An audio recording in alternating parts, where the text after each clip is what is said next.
of what we remove is flagged by our technical tools, and we've had a productive by artificial intelligence. Some of it's artificial intelligence, some of it is image matching. So no. About big tobacco, about nicotine in cigarettes, about the public health consequences of smoking.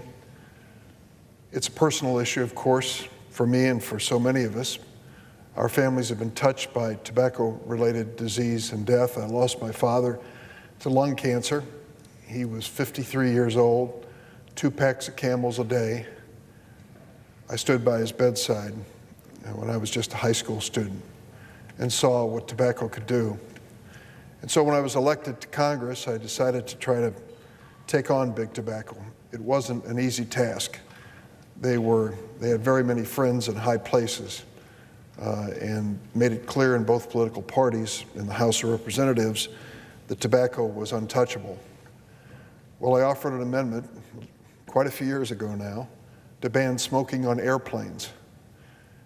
It was really because of my irritation and strong feelings that the people who were on the plane who were non-smokers shouldn't have to breathe in secondhand smoke.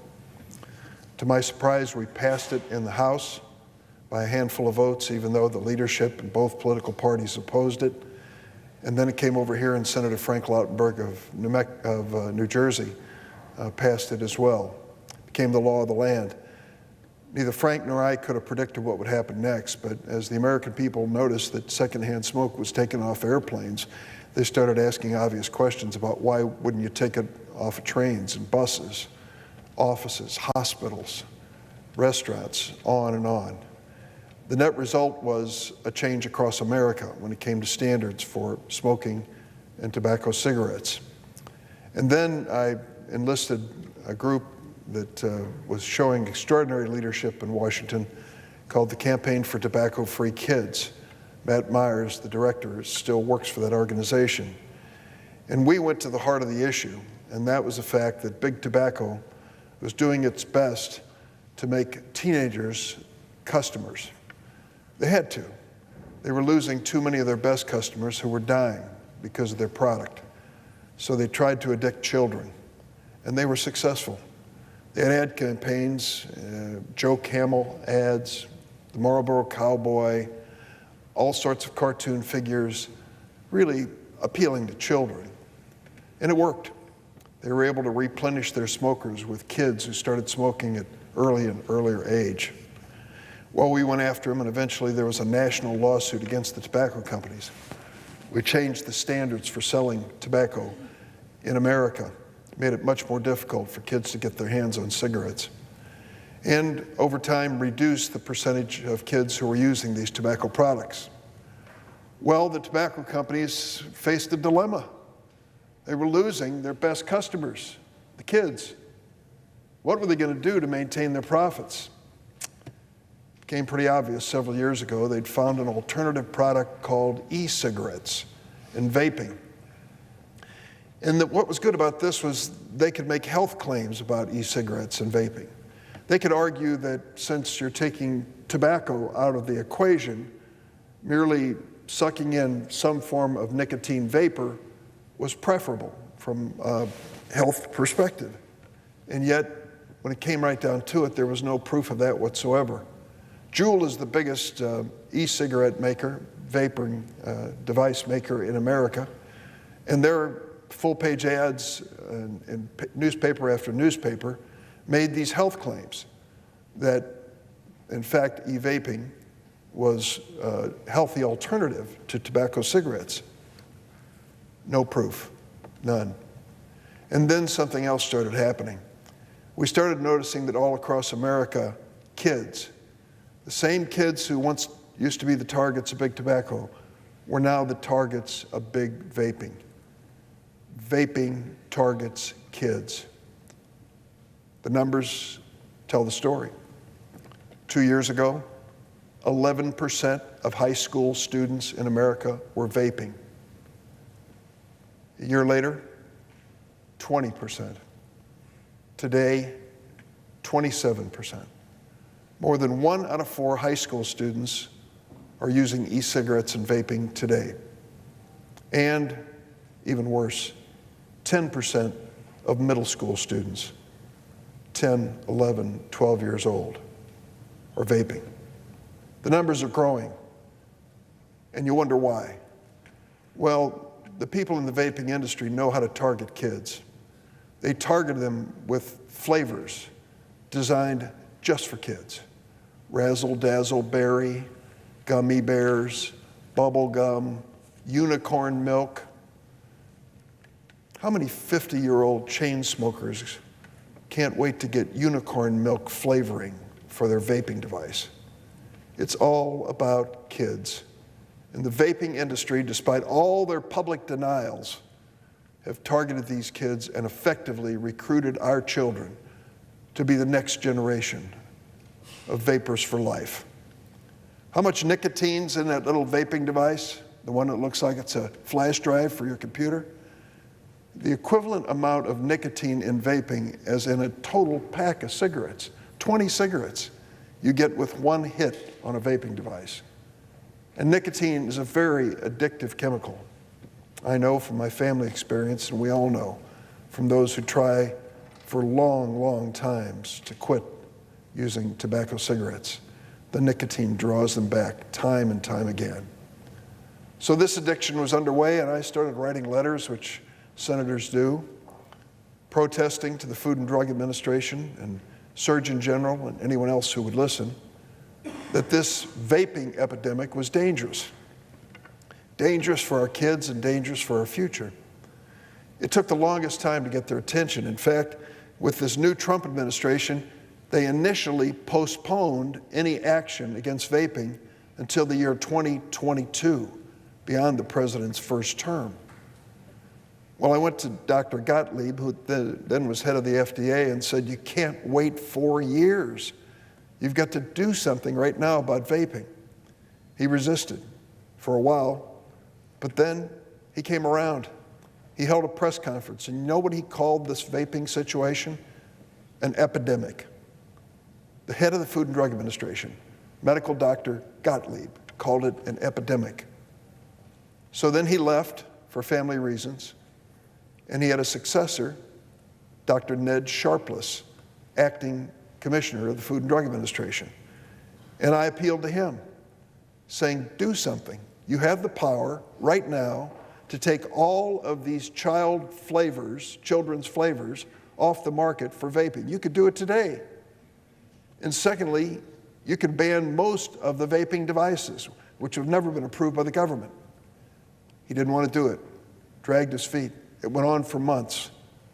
But I have to say, in all candor and honesty, last week there was a breakthrough. Last week, the Trump administration addressed this issue directly. Last Monday, the Food and Drug Administration said to Juul, the major manufacturer, stop making health claims you can't prove. Stop telling people that your product is a healthy alternative to tobacco cigarettes. There are no clinical trials. There is no proof, no study, credible medical study that you can point to make that claim. So stop saying it. And then, just a couple days later, they went even further, banning the use of these flavors that have enticed children into vaping and e-cigarettes. They've announced that probably within 30 days, as their estimate, these are all going to have to come off the market. In May of next year, the companies that make them can apply to come back on the market if they can prove they are good for public health. Well, Senator Lisa Murkowski of Alaska, Republican, and I have had a bill for several months now on this issue. I thank her for her bipartisan cooperation in this effort. It's great to have her by my side. She's a terrific ally. She and I believe that none of these flavors should come back on the market until it's proven that they are not dangerous to children and that they, in fact, do help adults stop smoking and can show positive results. I think that's a hard measure, a hard standard for them to meet, and it should be, because the alternative is unacceptable. More children addicted to e-cigarettes and vaping. There may be a place for e-cigarettes some point in the future. I'm not sure where it will be. But as long as they are endangering our children with their products and their flavors, I'm going to continue to fight their efforts. And I want to say something else. Even in the midst of my battles against big tobacco, I still remember what my dad went through when he tried to stop smoking, dying of lung cancer, trying to stop smoking. It was so hard and painful. And I watched it as a young boy and saw the struggle he went through. And I've always said we have to show some caring and compassion for the people who were once tobacco users and want to quit. And today we have to show the same level of caring when it comes to all of these high school students, 5 million American high school students who are vaping and using e-cigarettes and should quit. We need to give them a path and a recommendation.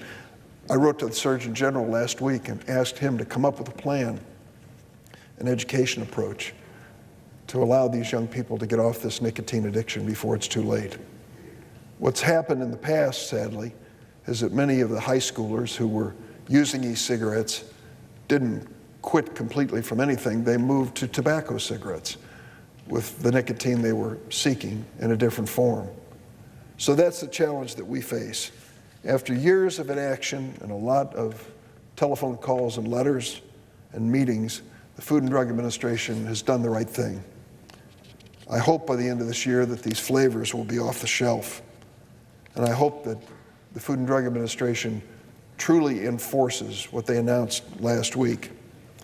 It's been 10 years since Congress gave the Food and Drug Administration the legal authority to regulate all tobacco products, including e-cigarettes, so there's no doubt about their legal authority.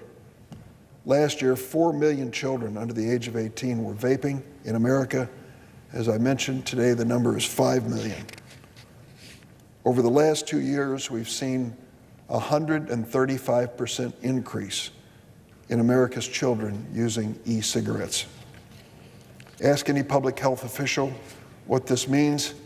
If we didn't do something, the numbers would continue to grow, unchecked. Schools are taking doors off of toilet stalls so kids can't sneak in and use e-cigarettes and vaping between classes. Some kids are bold enough to try to do it in class. We've now linked e-cigarettes and vaping to over 380 cases of confirmed and severe respiratory illness nationwide. And as of last night in California, the 7th young person has died from vaping. We have 52 confirmed cases and 1 reported death in Illinois.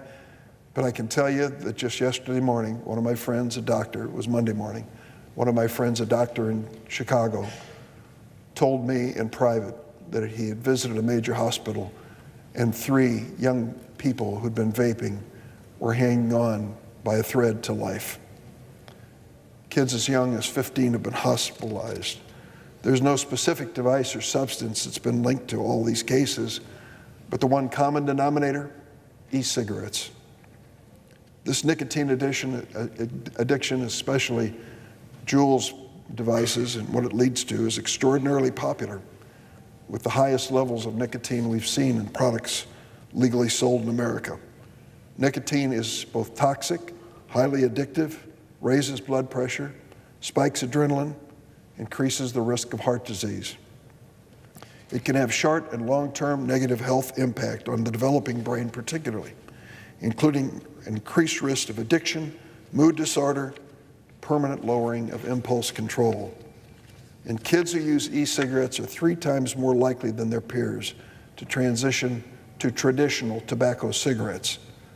And they, of course, kill almost 500,000 Americans a year. So that's our problem, that's our challenge. I would add, too, that it's time for us to start taxing this product. For years, I've been sounding the alarm that the vaping industry is following big tobacco's playbook when it comes to appealing to our children. And I've learned over the years, in all my battles against big tobacco, that the single most effective tool to prevent children from starting the use of tobacco cigarettes is to price it out of their range. That's why we passed cigarette taxes years ago, and many states and localities followed suit. And why later this week I'll be introducing the Tobacco Tax Equity Act. This legislation will establish the first federal e-cigarette tax. It will close loopholes exploited by big tobacco to avoid the taxes.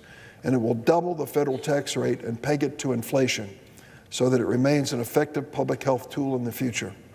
Studies have shown that even a 10% tax lowers tobacco use by as much as 5%. The Surgeon General and World Health Organization have called it the most effective way to reduce tobacco use. I think the same will be true for e-cigarettes.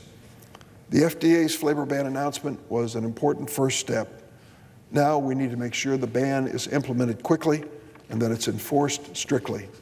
We need the FDA to better regulate e-cigarette devices, many of which are easily tampered with and being used in conjunction with adulterated marijuana and counterfeit products. We need the Surgeon General to come up with a plan to help the millions of kids who are now addicted, and we need to start taxing e-cigarette companies who've created today's youth vaping epidemic.